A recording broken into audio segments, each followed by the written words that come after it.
چطوره؟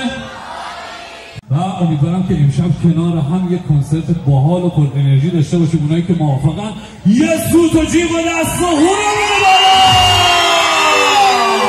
یک خیر مقدم عرض میکنم به تمام مردمان سرزمینم ایران، اونایی که از افسانه‌ات ایران وارد چابهار شدن یه دست جانانه به افتخار خودشون بزنن. به افتخار خودتو بغل دستی تو اون کسی که از همه بیشتر دوستش داری بره بره دست.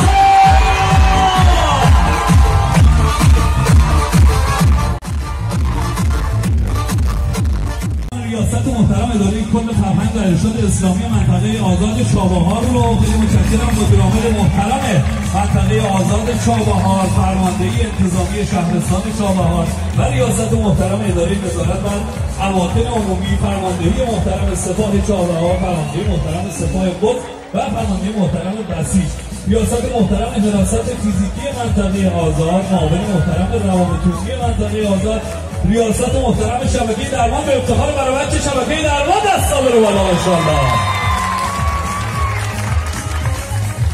دوستان این شما و این هم گروه دستا بره بالا.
Money de